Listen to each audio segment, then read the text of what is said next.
ভক্তি কি?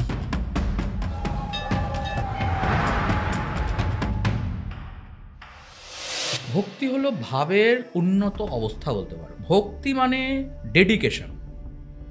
আমরা যখনই অবতারের কথা বলি তখন দুজনের নাম কিন্তু আমাদের মাথায় প্রথমে আসে। এক হচ্ছে রাম, এক হচ্ছে কৃষ্ণ। এই দুজন কেন? বিভিন্ন পুরাণে বিভিন্ন রকম ব্যাখ্যা রয়েছে। সেই থামটিতে আঘাত করলেন, তখন তার মধ্য থেকে আবির্ভূত হলেন নরসিংহ অবতার। এমনকি আমি একটা জায়গায় পড়েছিলাম, কৃষ্ণ বা বলরাম নয়, স্বয়ং জগন্নাথ এই তুমি যত বুদ্ধি খাটিয়ে ফেলো না কেন, যদি তুমি অধর্মের পথে থাকো তোমার বিনাশ নিশ্চিত। কল্কি সম্পর্কে বিস্তারিত একটা ব্যাখ্যা রয়েছে, বিভিন্ন পুরাণাদিতে পাওয়া যায় যে তিনি আসবেন, অসি ধারণ করবেন এবং ঘোড়ায় চড়ে সমগ্র সৃষ্টির সমগ্র পাপী যারা তাদের ধ্বংস করবে। কিন্তু আমার পার্সোনালি একটা পয়েন্ট অফ ভিউ রয়েছে কল্কি সম্পর্কে। দেখো, কল্কি আসলে আমাদের কাছে একটা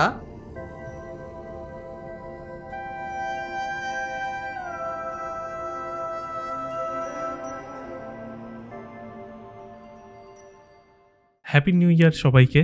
নতুন বছর সবাই ভালো করে কাটান। আজ আমাদের সাথে আছে শিবপ্রসাদ মুখোপাধ্যায়। শিবপ্রসাদ দাকে আপনারা অলরেডি আমাদের চ্যানেলে বহুবার দেখেছেন। আজকে খুব ইন্টারেস্টিং একটা টপিক নিয়ে আমরা আলোচনা করেছি, সেটা হচ্ছে ভগবান বিষ্ণুর 10 অবতার। একদম ফার্স্ট টু লাস্ট ডিটেলসে আলোচনা আছে প্রত্যেকটা অবতার নিয়ে। আশা করছি আপনাদের সবার খুব ভালো লাগবে। চলুন বেশি দেরি করব না, আজকের পডকাস্টটি শুরু করা যাক। শিবপ্রসাদ দা অন ইউটিএস।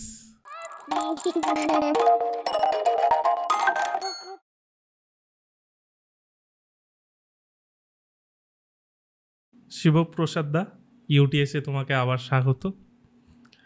আজকের এই পডকাস্টে আমরা যেটা আলোচনা করব ভগবান বিষ্ণুর 10 অবতার নিয়ে। 10 অবতার তত্ত্ব। এবার 10 অবতারের প্রত্যেকটা অবতারের বিস্তারিত আলোচনা তো আমরা করবই, কিন্তু তার আগে যেটা আমরা আসবো আজকের পডকাস্টে সেটা হচ্ছে মানে যাকে দিয়ে শুরু, স্বয়ং বিষ্ণু। বিষ্ণু কে? বিষ্ণুকে দেখো, পরম ব্রহ্ম, যিনি সমগ্র সৃষ্টি, স্থিতি এবং বিনাশের কারণ। এই পরম ব্রহ্মের যে সত্তা, তার 3টে সত্তা রয়েছে। 1 নম্বর, যে স্বরূপে তিনি সমগ্র জগৎকে সৃষ্টি করেন তিনি হলেন ব্রহ্মা। যে স্বরূপে তিনি সমগ্র সৃষ্টিকে পালন করেন তিনি হলেন বিষ্ণু। এবং যে স্বরূপে তিনি সমগ্র সৃষ্টিকে সংহার করেন বা নিজের মধ্যে লয় করান তিনি হলেন শিব বা মহেশ্বর। যিনি শিব তিনিই বিষ্ণু, তিনিই ব্রহ্মা। তিনের মধ্যে কোনো পার্থক্য নেই, কিন্তু তিনি এক, এর মধ্যে কোনো পার্থক্য নেই। কিন্তু এক হয়েও তারা বিভিন্ন, কারণ তাদের গুণগত পার্থক্যের অনুসারে। এই হলো বিষ্ণু, যিনি সমগ্র বা যে স্বরূপে, ভগবানের যে স্বরূপ এই সমগ্র সৃষ্টির স্থিত অবস্থার কারণ, বা যিনি এই সমগ্র সৃষ্টিকে পালন করেন, সেই স্বরূপকে আমরা বিষ্ণু বলি। আচ্ছা আচ্ছা, আমি আরও এগোবো পডকাস্টটা বিভিন্ন অবতার নিয়ে। তার আগে আমি তোমার সাথে যেরকম আমি প্রত্যেকটা এপিসোডে বিভিন্ন ছোট ছোট তথ্য নিয়ে আলোচনা করি, সেটা নিয়ে আমি আগে আসি। এই এপিসোডের জন্য আমি একটা জিনিস রেখেছি, সেটা হচ্ছে ভক্তি। ভক্তি কি? ভক্তি হলো ভাবের উন্নত অবস্থা বলতে পারো। ভাবের উন্নত অবস্থা। ভক্তি মানে ডেডিকেশন বলতে পারো। দেখো, ভক্তির অ্যাকচুয়াল যেটা তত্ত্ব বা কি, এটা তো ভাবের অবস্থা। এটাকে কোনো হয়তো শব্দের দ্বারা ব্যাখ্যা করা যায় না। কিছু কিছু যা শব্দ বা অবস্থা হয় মনের, যাকে তুমি ভাবের মানে সেই ভাবের অবস্থাটাকে কোনো বাক্য বা কোনো শব্দ দ্বারা ব্যাখ্যা করতে পারবে না। হ্যাঁ, ভক্তি হলো সেই অবস্থা যার দ্বারা বা যে অবস্থার কারণে সাধক বা ভক্ত বা পূজক যাই বলো না কেন, তার এবং তার ভক্তির যে কারণ, অর্থাৎ যার প্রতি সে ভক্তি রয়েছে, তার মধ্যে দূরত্ব কমে যায়। আমি যদি ধরা যাক শিবের ভক্ত, তো আমি শিবের ভক্ত, আমার সেই ভক্তিটা এতটা পর্যায়ে যেতে হবে, বা যদি চলে যায়, ভক্তির যদি উন্নত অবস্থায় আমি যেতে পারি, তাহলে আমার আর শিবের মধ্যে যে দূরত্ব, সেই দূরত্ব আর থাকে না। আমার কাছে স্বয়ং শিব তখন প্রকাশিত হন।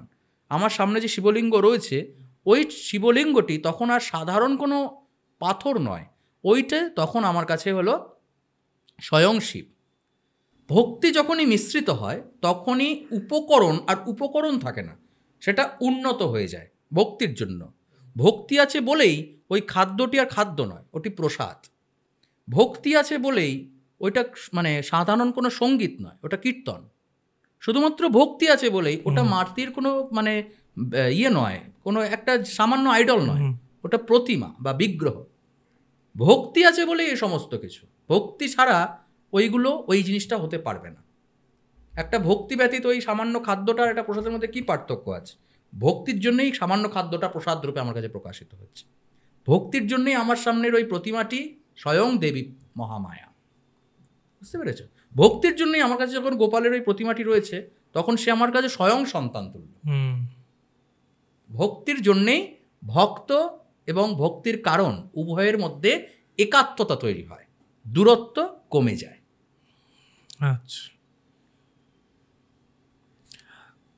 আমরা যখনই অবতারের কথা বলি তখন দুজনের নাম কিন্তু আমাদের মাথায় প্রথমে আসে। এক হচ্ছে রাম, এক হচ্ছে কৃষ্ণ। বাকিদের কথা মানে আমরা অবতার বললে সেটা আসছে পেছনে, সেটা কিন্তু সামনে কিন্তু রাম আর কৃষ্ণ আসে। এই দুজন কেন? দেখো, এটা বলতে পারো ওয়ান টাইপস অফ ট্রেন্ডিং কারণ, এর বেশি কিছু না। প্রত্যেকেই সমান, এর মধ্যে কোনো আলাদা করে কিছু নেই। কিন্তু তুমি যদি অবতার তত্ত্বটা দেখো, তুমি মৎস্য, কুর্ম, বরাহ, ঠিক আছে, নৃসিংহ, বামন, পরশুরাম, রাম, বলরাম, বুদ্ধ, কল্কি, তুমি যদি টোটাল দেখো, তার মধ্যে কিন্তু অধিক ক্ষেত্রে তুমি কৃষ্ণকে এই অবতারের মধ্যে পাবেই না। কৃষ্ণ কিন্তু এই 10 অবতারের মূল তত্ত্বের মধ্যে থাকে না। তুমি যদি 10 অবতার স্তোত্রম দেখো, ওর মধ্যেও কিন্তু কৃষ্ণের নাম নেই, বলরাম রয়েছে। বলরাম কিন্তু এই 10 অবতারের মধ্যে পড়ে, কৃষ্ণ নয়। আবার কিছু কিছু ক্ষেত্রে কৃষ্ণকেও দেখা হয় পুরাণ ভেদে বিভিন্ন জায়গায়। এমনকি আমি একটা জায়গায় পড়েছিলাম যেখানে স্বয়ং জগন্নাথও এই কৃষ্ণ বা বলরাম নয়, স্বয়ং জগন্নাথ এই মানে অবতারের মধ্যে পড়ছে। তো এই শুধুমাত্র এই পয়েন্টটা, এই অষ্টম অবতারটি নিয়ে একটু কনফ্লিক্ট রয়েছে। কোথাও কোথাও কৃষ্ণ, কোথাও বলরাম, কোথাও জগন্নাথ, এইভাবে ব্যাখ্যা রয়েছে। বা বাকি যে অবতারগুলো, এদের ক্রম সব জায়গাতেই সেম, এর মধ্যে কোনো পার্থক্য নেই। এখন শুধু রাম এবং কৃষ্ণ কেন এত পপুলার হয়ে গেলেন, এর কারণরূপে বলতে পারো সাধারণ মানুষ হয়তো এদের কর্মকাণ্ডের সঙ্গে নিজেকে অত্যন্ত বেশি রিলেট করতে পারেন। বুঝতে পেরেছ? এইটা হতে পারে যে এদের সঙ্গে বেশি রিলেট করা যায়, যে একজন সঠিক রাজা কেমন হওয়া উচিত সেটা আমাদের কাছে শ্রীরামচন্দ্র, আর একজন পথপ্রদর্শক বা মার্গদর্শক কেমন হওয়া উচিত, অস্ত্র না ধারণ করেও একটা কুরুক্ষেত্র যুদ্ধে ওকে জয়লাভ কীভাবে করানো যেতে পারে, একজন আইডল যাকে বলে, এবং শ্রীমদ্ ভগবদ্ গীতা এরকম যা সেই অমৃত যার মুখ থেকে বেরিয়েছে, তাকে জানবার জন্য ইচ্ছা, আকুল ইচ্ছা ভক্তের হৃদয়ে, সেজন্যই হয়তো এই দুজনকে বেশি আমরা পপুলার রূপে দেখতে পাই। বাট এই দুজন আর মৎস্য, কুর্ম, বরাহ অবতার, এদের মধ্যে উঁচু বা নিচুর মধ্যে কোনো পার্থক্য নেই, প্রত্যেকেই সমান। আমি মৎস্য অবতারের ভক্ত যদি হই, কৃষ্ণেরও ভক্ত হই, কি রামের ভক্ত হই, তাতে কোনো পার্থক্য নেই। তিনজনই সেম, এর মধ্যে কোনো পার্থক্য নেই। আচ্ছা, যখন অবতার নিয়ে বললে, এই অবতার কথার অর্থ কি? অবতার মানে হলো যিনি অবতরণ করেছেন, অবতরণ করেছেন, অবতরতি ইতি, ঠিক আছে? এই অবতারণ মানে যেমন ফ্লাইট অবতরণ করলো, এরম ব্যাপারটা নয়। তিনি কোথা থেকে অবতরণ করবেন? যিনি স্বয়ং পরম ব্রহ্ম। ব্রহ্ম তো সর্বত্র, ঠিক আছে, সমস্ত জায়গায়। এমনকি অহম খালবিদম, অহম ব্রহ্মাস্মি, আমিও ব্রহ্মই। কিন্তু সমস্ত জনগণ, যারা সাধারণ মানুষ, যারা এই ব্রহ্মতত্ত্ব জানে না, শাস্ত্র পড়ে না, বেদ অধ্যয়ন করেনি, কিংবা মিনিমাম পুরানো পড়ে না, পুষ্পাঞ্জলি দিতে গিয়ে পুষ্পাঞ্জলিতে কী বললো সে মন্ত্র অর্থ জানে না, তো তাদের কাছে এই মৎস্য, কুর্ম, বরাহ এগুলো সে তো শোনে না, বুঝবে কী করে? তাহলে সাধারণ মানুষের জীবনাদর্শকে তারা বুঝবে কী করে? তাদের জন্য ভগবান যুগে যুগে অবতরণ করেছেন, উদাহরণ হিসাবে নিজেকে আইডল হিসাবে প্রমাণ করবার জন্য। মহাভারতে আমরা মানে এমনকি গীতাতে আমরা পাই, যদা যদা হি ধর্মস্য গ্লানির্ভবতি ভারত অভ্যুত্থানম অধর্মস্য তদাত্মানম সৃজাম্যহম পরিত্রাণায় সাধূনাং বিনাশায় চ দুষ্কৃতাম ধর্ম সংস্থাপনার্থায় সম্ভবামি যুগে যুগে। যখনই যখনই অধর্মের বৃদ্ধি হয় এবং ধর্মের গ্লানি ঘটে, যুগে যুগে আমি নিজেকে সৃষ্টি করি, অবতার। ঠিক আছে, এই হলো সোজা কথা অবতার। অনেকে বলতে পারেন যে এইটা অবতারের তত্ত্ব না, বাট আমি বোঝানোর জন্য বলছি যে ধর্মকে পুনর্স্থাপিত করবার জন্য স্বয়ং ভগবান বিষ্ণু বারংবার নিজেকে অবতরণ করেছেন।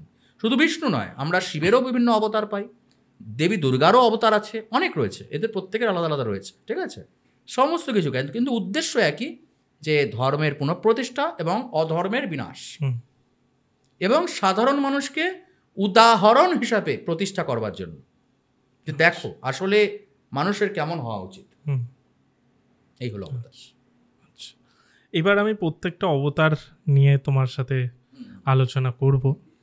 প্রথমেই যে অবতারটি আসে সেটা হচ্ছে মৎস্য। এই অবতারের সিগনিফিকেন্স কোথায় আর কি কারণে হয়েছিল? মৎস্য অবতারের দেখো, প্রত্যেকটা অবতারের নিজস্ব কিছু স্টোরিজ রয়েছে, ঠিক আছে, প্রত্যেকটা অবতারের, এবং এই প্রত্যেকটা স্টোরি সাধারণ মানুষকে কিছু শিক্ষা দিয়ে যায়। যেমন মৎস্য অবতারের যে ঘটনাটা আমরা দেখতে পাই সেটা হলো ভগবান মনুকে নিয়ে, যদিও বা এর একটা ঐতিহাসিক নাম রয়েছে। দ্রাবিড় অঞ্চলের একজন রাজা ছিলেন, ওনার নামটা আমার মনে পড়ছে না, ওনাকেই পরবর্তীকালে মনু হিসাবে ধরা হয়েছে, এটা ঐতিহাসিক একটা ব্যাখ্যা রয়েছে। বাট অ্যাভারেজলি আমি ধরে নিলাম মনু নামে একজন ব্যক্তি ছিলেন, যিনি অত্যন্ত দয়াপরবশ মানুষ ছিলেন, মানুষকে অত্যন্ত সেবা করতেন, মানুষকে মানুষ বলে গণ্য করতেন, মানুষকে সম্মান প্রদর্শন করতেন, এরকম একজন মানুষ যিনি রাজা ছিলেন। তিনি একদিন জলে মুখ ধুতে গেছেন যখন, তখন তিনি জল থেকে এরকম মানে অঞ্জলি ভরে যখন জল তুলেছেন, তখন দেখছেন তার হাতের মধ্যে একটা ছোট্ট মাছ, অত্যন্ত ছোট্ট মাছ। তো তিনি তখন তাকে তুলে একটা মানে ওই মাছটা তখন তাকে বলছে যে আপনি আমাকে মেরে ফেলবেন না, আপনি আমাকে রক্ষা করুন, আপনি যদি জলে আমাকে ছেড়ে দেন তাহলে বড় মাছেরা আমাকে খেয়ে ফেলবে, আপনি আমাকে একটা কোনো পাত্রে রেখে আমার প্রাণ রক্ষা করুন। তখন তিনি অত্যন্ত দয়াপরবশ হয়ে সেই মাছটিকে একটা ছোটো পাত্রে রাখলেন। কিছুদিন গেল, মাছটি একটু বড় হলো, তাকে আরেকটু বড় পাত্রে রাখলেন, এরকম আরেকটু বড় হলো, তাকে আরেকটু বড় পাত্র, এইভাবে পাত্র চেঞ্জ করতে করতে এমন সময় মাছটি এত বড় হলো যে কোনো পাত্রে তাকে আর ধরছে না। তখন তাকে একটা খালের মধ্যে রাখা হলো, একটা ছোটো জলাশয় কেটে রাখা হলো, সেখানেও ধরছে না। তারপর সেটা পুকুরে স্থানান্তর করা হলো, পুকুর থেকে তাকে নদীতে হলো, এবং শেষে তাকে সমুদ্রে ছেড়ে দেওয়া হলো। সমুদ্রে যখন তাকে ছেড়ে দেওয়া হলো, তখন সেই মাছটি তাকে বললেন, মনুকে বলছেন যে একটা অত্যন্ত বড় বিপর্যয় আসতে চলেছে, আপনি এক কাজ করুন, সমগ্র সৃষ্টির সমস্ত প্রাণীকুলকে এবং এই সমস্ত বৃক্ষরাজি যা রয়েছে এদের বীজ সংগ্রহ করে আপনি একটি নৌকা প্রস্তুত করে তার মধ্যে এদেরকে স্থাপন করে আপনি অপেক্ষা করবেন, যখন প্রলয় আসবে আমি এদেরকে রক্ষা করবার জন্য আসব। তো ভগবান মনু তখন এই সমস্ত কর্মটি করলেন, প্রত্যেকটি প্রাণীকুলের মধ্যে থেকে পুরুষ এবং নারী সংযোজিত করে এবং বীজ সংগ্রহ করে একটা নৌকার ওপর রেখে তিনি তারপরে একটা নৌকার ওপর বসে অপেক্ষা করতে লাগলেন। তারপরে প্রচণ্ড প্লাবন এলো, প্রচণ্ড ঝড় এলো, প্রচণ্ড সমগ্র সৃষ্টি জলাশয়ে প্লাবিত হয়ে গেল। তখন সেই মৎস্য অবতার সেখানে এসে সেই মৎস্যের মস্তকের এখানে একটা শিং মতো ছিল, সেখানে সেই নৌকাটিকে ধারণ করে তাকে একটা সুরক্ষিত স্থানে নিয়ে গেল, এবং তারপরে পুনরায় সমগ্র সৃষ্টি স্থাপিত হলো, মানে সংহার হলো, সৃষ্টির সম্পূর্ণ হলো, আবার পুনরায় সৃষ্টি হলো। আচ্ছা, তো এই হলো মৎস্য। এর একটা গুরুত্বপূর্ণ তাৎপর্য রয়েছে।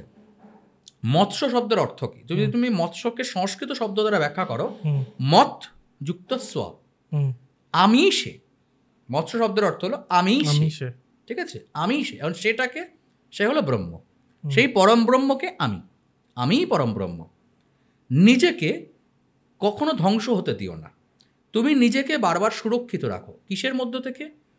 ওই যে খারাপ গুণগুলো, তোমার মধ্যে যে খারাপ গুণগুলো রয়েছে, ইন্দ্রিয় আদি যেগুলো বলছে না, যে মৎস্য বলছে আমাকে রক্ষা করো, আমাকে যদি তুমি ওইগুলো ছেড়ে দাও, সমুদ্রে ছেড়ে দাও, তাহলে বড় মৎস্যগুলো আমাকে ভক্ষণ করে ফেলবে।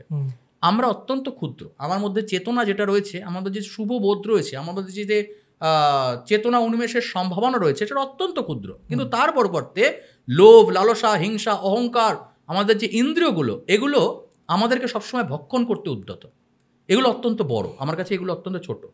তাই যতক্ষণ পর্যন্ত নিজেকে ওদের কাছ থেকে বাঁচানোর জন্য নিজেকে ভগবানের প্রতি সমর্পণ করো, ভগবানের চেতনায়, ভগবানের স্থায়িত্বে থাকো, যাতে ভগবান তোমাকে এই ইন্দ্রিয় আদি ভোগবিলাস থেকে তোমাকে সুরক্ষা প্রদান করে। এক সময় তুমি অত্যন্ত বড় হবে, তোমার চেতনার উন্মেষ হবে, তোমার যখন চেতনার অত্যন্ত উন্মেষ হয়ে যাবে, তখন তুমি নিজেকে ভবসাগর পার করবার জন্য নৌকা নিয়ে যেতে পারবে। ভবসাগর মানে এই দুঃখময় সাগর। আমরা যে জন্মগ্রহণ করেছি এই সংসারে, এই সমগ্র সৃষ্টি, একে বলা হয় হলো, এই মর্তলোক যেটাকে বলে, এটাকে বলা হলো দুঃখময় সাগর। কারণ এখানে জন্মানো মাত্রই দুঃখ, জন্ম থেকে মৃত্যু পর্যন্ত একটা জীব আজীবনকাল দুঃখ পেয়ে যায় শুধুমাত্র কামনার বশবর্তী হয়ে। যদি তুমি নিজের ওই সত্তাটাকে ওই ইন্দ্রিয়াদি ভোগবিলাস থেকে সুরক্ষা দ্বারা নিজের চেতনাকে উন্মেষ করতে পারো, তাহলে তুমি সেই মহাসমুদ্রে যেতে পারবে। সেই মহাসমুদ্র কি? এই ভবসাগর, যেখানে সেই ভবসাগরকে পার করবার জন্য বা মুক্তি লাভের জন্য তুমিই সৃষ্টি হবে। মৎস্য, আমি ভগবান, আমি সে। ভগবানের ছত্র ছায়া থেকে নিজেই ভগবান হয়ে ওঠে। আচ্ছা, বুঝতে পেরেছো? খুব সুন্দর, মানে যেভাবে তুমি বললে বিষয়টা। এরপর যে অবতারের দিকে আসে মানে কুর্ম। কুর্ম অবতার দ্বিতীয় অবতার। কুর্ম মানে হলো কচ্ছপ, ঠিক আছে? এই মৎস্য থেকে একটু বড় প্রাণী, কিন্তু জলজ, দুটোই জলজ প্রাণী। কুর্ম অবতারের ঘটনাটা আমরা পাই হলো সমুদ্র মন্থনের সময়। সমুদ্র মন্থনের ঘটনা আমরা জানি যে অমৃত পাওয়ার জন্য দেবতা এবং দানব উভয়ে মিলে একটি পর্বতকে মাঝখানে রেখে তার মধ্যে অনন্তনাগকে বেষ্টন করে সেই সাপের দ্বারা সে সমুদ্রকে মন্থন, মানে দড়ির মতো ইউজ করে মন্থন করা শুরু করে। এই সমুদ্র মন্থনকালে পৃথিবীর ওপর পর্বতের যে কোনা অংশটা, এটা এমনভাবে গেঁথে বসতে থাকে পৃথিবীর ওপর যে ধরিত্রী মাতা অত্যন্ত কষ্ট পেতে থাকেন। তখন ভগবান বিষ্ণু একটি কুর্ম বা কচ্ছপের আকার ধারণ করে নিজের পৃষ্ঠ পেতে দেন এবং পৃষ্ঠের ওপর সেই পর্বতকে ধারণ করেন, এবং যার ফলে সেই ঘর্ষণের ফলে কচ্ছপের পিঠে গোল গোল গোল গোল গোল গোল দাগ হয়ে যায়। এজন্য বলা হয় যে কচ্ছপের পিঠে গোল গোল দাগ রয়েছে। এবং এই যে কুর্ম অবতার, এই কুর্ম অবতার জন্যই, এই কুর্ম রূপে ওখানে অবস্থান করেছিলেন বলেই সমুদ্রকে মন্থন করা সম্ভব হয়েছিল, এবং তার ফলেই পরবর্তীকালে অমৃত উঠেছিল। শুধু অমৃত নয়, হলাহল বিষও উঠেছিল, দেবী লক্ষ্মীও উঠেছিলেন, ইত্যাদি অনেক কিছুই ওখান থেকে উঠেছিল। তো এই যে সমুদ্র মন্থন, এই সমুদ্র মন্থন করতে গেলে, এই সমুদ্র মন্থন মানে কি? সমুদ্র মন্থন মানে হলো তোমার চেতনাকে মন্থন করা, ঠিক আছে? ক্ষীর সমুদ্রকে মন্থন করা হচ্ছে। ক্ষীর সমুদ্র হলো আমাদের হৃদয়, আমাদের মন। আমাদের মনকে যদি তুমি মন্থন করো বা আলোড়ন করো, যেমন ধরো, উদাহরণ হিসেবে বলি, ধরো একটা পাত্রের মধ্যে চাল রয়েছে, চালের মধ্যে অনেক কাঁকড়ও রয়েছে। তুমি যদি ওটাকে এরকম ঝাঁকাও ঝাঁকাও ঝাঁকাও বারবার ঝাঁকাতে থাকো, তাহলে কাঁকড়গুলো আস্তে আস্তে ওপরে উঠে দিকে তুই কাঁকড়গুলো, যেমন মায়েরা দেখবে আগেকার দিনে কুলো দিয়ে চাল ঝাড়তো বা ময়লা ঝাড়তো। তো এইভাবে নিজেকে যত মন্থন করবে, নিজের চেতনাকে যত বিচার বিশ্লেষণ করবে, মন্থন মানে বিচার বিশ্লেষণ, আমি যদি এদিকে যাই তাহলে কী হবে, ওদিকে যাই যদি কী হবে, আমি যদি ব্যাপারটাকে এইভাবে ভাবি কী হবে, ওইভাবে ভাবলে কী হবে, বিভিন্ন পয়েন্ট অফ ভিউ দ্বারা নিজের চেতনাকে যত তুমি মন্থন করবে, তত তোমার মধ্যে সম্ভাবনার উপস্থিত হবে, সম্ভাবনা আসবে। কিন্তু এই মন্থন করা মাত্রই তোমার মধ্যে কষ্ট উৎপত্তি হবে। এসব কি দরকার আছে, যেমন আছি ভালো আছি, কোনো প্রয়োজন নেই, কোনো প্রয়োজন নেই, যেমন ছিলাম ভালো ছিলাম, এত ভাবার কোন প্রয়োজন, এই সমস্ত কষ্ট তোমার মধ্যে সৃষ্টি হবে। কিন্তু এই কষ্টগুলো লাঘবের জন্য যদি তুমি নিজের বুক পেতে দিতে পারো সেই বিষ্ণুর মতো, তাতে যতই ছিদ্র হোক, যতই কষ্ট হোক, আমি ওইভাবেই নিজের চেতনাকে উন্মেষ করব, নতুন বিষয়ে কোনো জিনিস চিন্তা করব এবং নতুন বিষয়কে, নতুন জ্ঞান আহরণের চেষ্টা করব।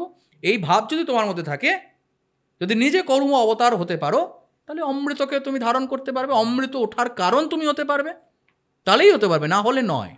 ঠিক আছে? একটা আপেল পড়লো, নিউটন বললো কি আসে যায়, হ্যাঁ পড়েছে, ভালো আছি ভাই, আপেল গাছের তলায় বসে আপেল খাচ্ছি, হাওয়া খাচ্ছি, কী প্রয়োজন আছে আপেল কেন পড়েছে এই নিয়ে ভেবে।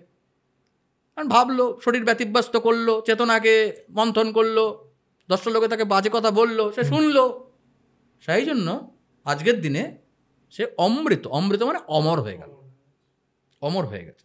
নেতাজি সুভাষচন্দ্র যদি ভাবতেন কী প্রয়োজন আছে ভাই, ভাত ডাল খাচ্ছি, ঘুমিয়ে থাকছি, ঠিক আছে, কী প্রয়োজন আছে দেশ স্বাধীন করার, দেশ অস্বাধীন থাকলেই বা কী আছে, যে আমার তো একটা ভালো চাকরি জুটে গেছে।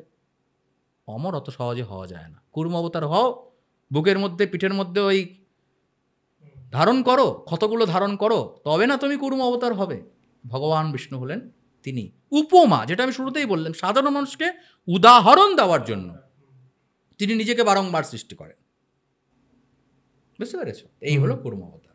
আচ্ছা, এরপর বরাহ অবতার হলো যখন পাপের বোঝা এত বেড়ে যায় পৃথিবীতে, বা মানে আমাদের এই সৃষ্টিতে পাপের বোঝা এত বেড়ে গেছে যে দেবী ধরিত্রী বা পৃথিবী মাতা সে কষ্ট আর মানে নিতে পারছেন না।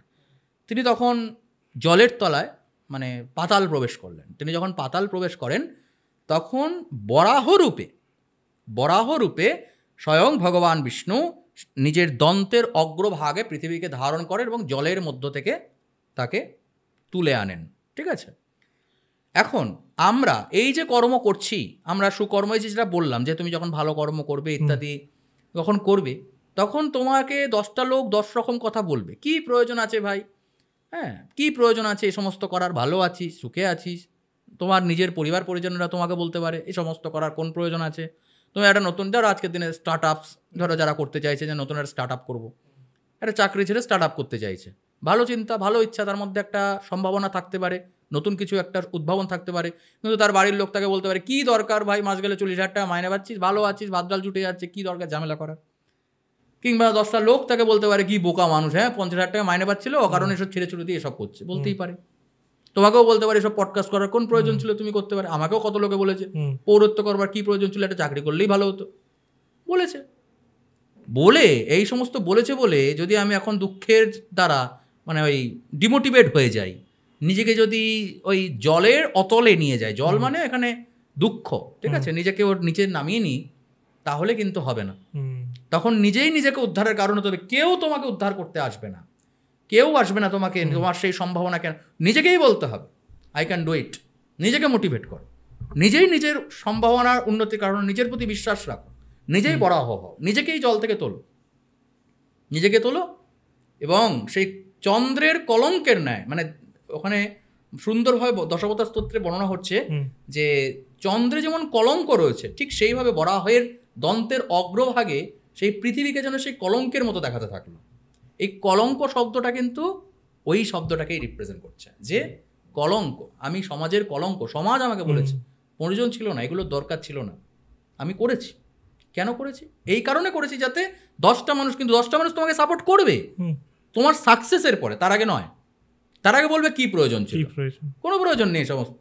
তুমি যখন সাকসেসফুল হবে তখন বলবে আরে বাবা আমার ছেলে তো পারলো না, ও কি করে পারলো, ও কি করে পারলো, কি করে হলো, এত টাকা কি কামানো যায় নাকি আজকের দিনে? তখন বলবে লোকে সম্ভবই না, যতদিন কামানো তো ফালতু সময় নষ্ট। আর তুমি যদি ফেল হয়ে যায় তাহলে তার উদাহরণ দেবে, আরে দেখলি তো ও করেছিল বলে এই অবস্থা, তুই যেন ভুলে এসব করিস না, দেখেছিস তমুক বাড়ির ছেলেটা এসব করেছিল। এটা বলবে না, ও চেষ্টা করেছে, এটা চেষ্টা করেছে। সমাজ এটাই বলে, সমাজ তোমাকে ডিমোটিভেট করারই চেষ্টা করবে, জেনে বা না জেনে। কেউ কেউ উদ্দেশ্য প্রণোদিতভাবে করবে যাতে তোমার জন্য মানে তুমি খুব উন্নত না হয়ে যাও আমার থেকে।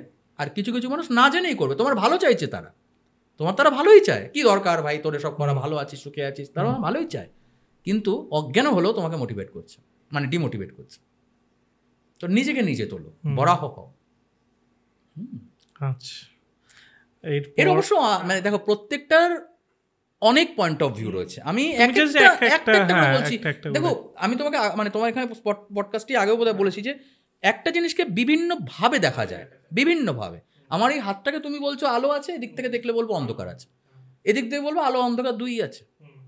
প্রত্যেকটা জিনিসকে তুমি যত মন্থন করবে, যেটা আমি বললাম যে নিজের চেতনাকে যত মন্থন করবে, তত তোমার কাছে বিভিন্ন বিভিন্ন সম্ভাবনার উদয় হবে।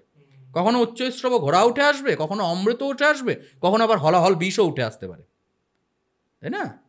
কিন্তু যাই আসবে তোমাকে সেটা গ্রহণ করতে হবে, যাই আসবে। হলাহল এসেছে বলে পালিয়ে গেলে হবে না, শিব হয়ে তাকে ধারণ করে গলায় ধারণ করতে হবে।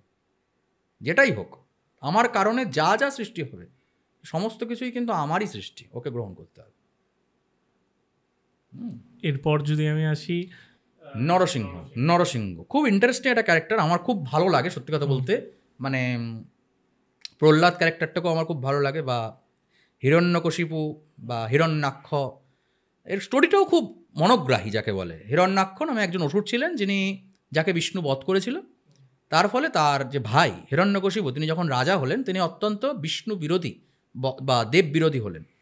তিনি অত্যন্ত দেবতা বিরোধী এবং দেবতার পূজা সম্পূর্ণ জায়গায় নিষিদ্ধ করলেন। যাগযজ্ঞ, হোম, বলিদান এ সমস্ত কর্ম তার রাজ্যে হবে না ইত্যাদি তিনি ঘোষণা করে দিলেন।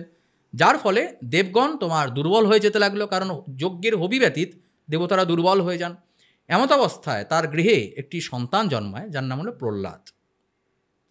দুর্ভাগ্যবশত বা সৌভাগ্যবশত যাই বলো না কেন, তিনি অত্যন্ত বিষ্ণু ভক্তিপরায়ণ। প্রহ্লাদ অত্যন্ত বিষ্ণু ভক্তিপরায়ণ, কিন্তু এই তো নয়, মানে হিরণ্যকশিপু তো বিষ্ণু বিরোধী।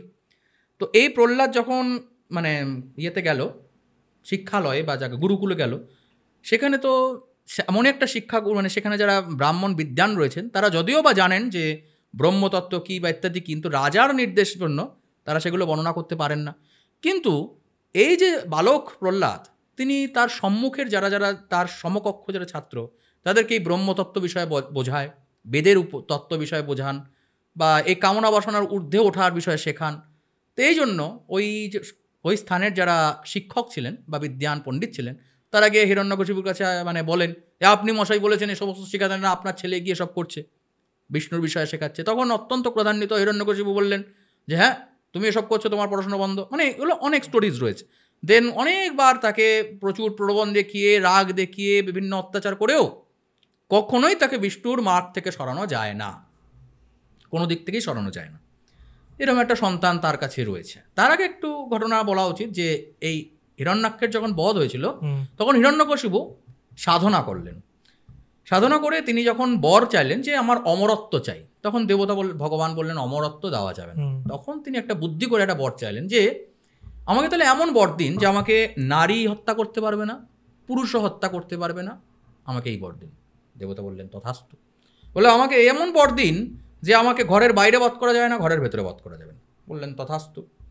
বলে আমাকে কোনো অস্ত্র দ্বারা মানে হত্যা করা যাবে না, তথাস্তু। আচ্ছা, আমাকে দিনেও বধ করা যাবে না, রাতেও বধ করা যাবে না, ভগবান বললেন তথাস্তু। তো এইভাবে আকাশে মারা যাবে না, পাতালে মারা যাবে না, মর্তে মারা যাবে না, এইভাবে বিভিন্নভাবে তিনি এত এত আশীর্বাদ পেলেন, যার দ্বারা তিনি প্রায় অবদ্ধ হয়ে উঠলেন। তো এটা আমার আগেই বলে নেওয়া উচিত ছিল, আমি ঘটনাক্রমটা একটু মিস করেছি। তো তারপরে তিনি এই অত্যাচার আদি করলেন এবং তার গৃহের সন্তান হলো প্রহ্লাদ ইত্যাদি। তো প্রহ্লাদ বিষ্ণু ভক্ত, তাকে বিভিন্নভাবে তারপরে এতটাই তিনি মানে নীচ হয়ে গেলেন যে নিজের পুত্রকে হত্যা করতে উদ্যত হলেন। তিনি তা আগুনে ফেলে দিলেন, ছাদ থেকে ফেলে দিলেন, পাহাড় থেকে ফেলে দিলেন, গুহায়, কিন্তু প্রতিবারই তিনি বিষ্ণুকে স্মরণ করেন আর প্রাণে বেঁচে যান। কখনোই তাকে মানে হত্যা করা যায় না, কখনোই তাকে বধ করা যায় না। তো এমত অবস্থায় একদিন অত্যন্ত রেগে গিয়ে হিরণ্যকশিপু বলছেন, কোথায় তোমার বিষ্ণু রয়েছে? বলছে প্রহ্লাদ ভক্তিভরে বলছে, কেন, সর্বত্র রয়েছে, সমস্ত জায়গায় রয়েছে, সমস্ত জায়গায়, কোনো জায়গায় এমন নেই যেখানে তোমার প্রহ্লাদ মানে ভগবান বিষ্ণুর অবস্থান নেই। বলছে এই যে আমার সামনে যে থামটা দেখতে পাচ্ছি, থামের মধ্যে রয়েছে? বলছে হ্যাঁ, অবশ্যই রয়েছে, এই থামের মধ্যেই তো ভগবান বিষ্ণু রয়েছে। তো তখন তিনি গদাঘাতে, মতান্তরে পদাঘাতে, বিভিন্ন পুরাণে বিভিন্ন রকম ব্যাখ্যা রয়েছে, সেই থামটিতে আঘাত করলেন। তখন তার মধ্য থেকে আবির্ভূত হলেন নরসিংহ অবতার। তো তিনি ভগবানের কাছে বর পেয়েছিলেন কি, কোনো মানুষ, কোনো পশু, কোনো দানব, কোনো যক্ষ, পিশাচ, দেবতা, অসুর, রাক্ষস কেউ আমায় বধ করতে পারবে না। তো এমন একটা প্রাণী তার সামনে আবির্ভূত হলেন, বা ভগবান এমন রূপে আবির্ভূত হলেন, তাকে তুমি পশুর মধ্যে গণনা করতে পারবে না, তিনি মানুষও নয়, তিনি পিশাচ, রাক্ষস, গন্ধর্ব, দেবতা কিছুই নন। তার আর্ধেক তোমার সিংহ মানে পশু, আর্ধেক মানুষের মতো দেখতে। তো তিনি এই দুটোর মধ্যে কোনোটার মধ্যেই পড়েন না। তাহলে ফার্স্ট পয়েন্টটা কিন্তু ব্রেক হয়ে গেল। দ্বিতীয় পয়েন্ট হলো, তাকে মানে ঘরের বাইরেও মারা যাবে না, ঘরের ভেতরেও মারা যাবে না। তাকে মারলো দরজার চৌকাঠে, ওটা ঘরের বাইরেও নয়, ঘরের ভেতরেও না। তাকে আকাশেও মারা যাবে না, পাতালেও মারা যাবে না, মর্তেও মারা যাবে না। তাকে নিজের উরুর ওপর রেখে মারলেন, এটা আকাশও নয়, পাতালও নয়, মর্তও নয়। তাকে কোনো অস্ত্র দ্বারা হত্যা করা যাবে না, তাকে নিজের হাতে নখ দিয়ে পেট চিরে হত্যা করলেন। নখ কোনো অস্ত্রের মধ্যে পড়ে না। এইভাবে ভগবান প্রত্যেকটা পয়েন্ট, যত বুদ্ধি বলেই তিনি নিজেকে মানে ডিফেন্ড করার চেষ্টা করুক না কেন, ভগবান প্রতিটিকে ডিস্ট্রয় করলেন বিষ্ণু, এবং নরসিংহ অবতার রূপে সেই হিরণ্যকশিপুকে বধ করলেন। এটা আমাদের এটাই দেখায়, তুমি যত বুদ্ধি খাটিয়ে ফেলো না কেন, যত বুদ্ধি খাটিয়ে ফেলো না কেন, যদি তুমি অধর্মের পথে থাকো, তোমার বিনাশ নিশ্চিত। প্রকৃতি তোমায় বিনাশ করবেই। তোমার কখনো, তুমি নিজেকে যতই ভেবে ফেলো যে আমি বিশাল ভালো আছি, সুখে আছি, ওয়েট করে যাও, ওয়েট অ্যান্ড ওয়াচ। সময়ের কথা বলবে, সময়ের চাকা যেদিন ঘুরবে সেদিন চোখের জল ফেলেও কুল করতে পারবে না, পারবে না। তাই সময় থাকতে নিজেকে শোধরাও। আমি বলছি না যে ঠাকুরের সামনে হাত জোর করে বসে থাকো, প্রহ্লাদের মতো বিষ্ণু ভক্তি পরায়ণ হলেই তুমি বিশাল মানুষ, এরম ব্যাপার নয়, কিন্তু ধর্মের পথে থাকো। হিরণ্যকশিপু তিনি যে অত্যাচারটা করেছিলেন, এটার প্রয়োজন ছিল না। তিনি তার ভাইকে বিষ্ণু বধ করেছেন, তিনি পাপ করেছিলেন, তাই বধ করেছিলেন। তিনি যদি ধরা যাক তিনি বিষ্ণু ভক্তিপরায়ণ নন, বিষ্ণুকে তিনি ভক্তি শ্রদ্ধা করেন না, কিন্তু তথাপি তিনি সমাজের প্রতিটি মানুষের, যারা তার প্রজা, তাদের ভালো চিন্তা করতেন, যদি তারা ভালো থাকার চিন্তা করতেন। দেখো, আমি ভগবানের বিশ্বাস করি না মানে তুমি ভগবানে বিশ্বাস করলে তার অমর্যাদা করার অধিকার কিন্তু আমার নেই। তার রাজ্যে তিনি দেবপূজা বা দেবতার উদ্দেশ্যে মানে ওই যজ্ঞাদি এগুলো নিষিদ্ধ করেছিলেন। এটা অন্যায়। নিজের অহংকারের জন্য এইগুলো করা অন্যায়। তিনি যদি বিষ্ণু ভক্তিপরায়ণ নাও হতেন তাতে কিছু আসে যেত না, তাকে কিন্তু হত্যা করতেন না বিষ্ণু। তো এর থেকে আমরা বুঝি যে তুমি যত বেশি চালাকি করো না কেন, যদি তুমি অধর্মের পাতে থাকো তাহলে তোমার ডিস্ট্রয় অবশ্যম্ভাবী। শুধু ওয়েট অ্যান্ড ওয়াচ। সময় তোমাকে নষ্ট করে দেবে, প্রকৃতি তোমাকে ধ্বংস করে দেবে। নিজেকে নিজের শুধরে নাও, ধর্মের পথে থাকো, ভগবানের প্রতি শ্রদ্ধা রাখো, ভক্তি রাখো, মানুষকে মানুষ বলে গণ্য করো, প্রত্যেকের বিচার বুদ্ধি বা পয়েন্ট অফ ভিউকে সম্মান করো।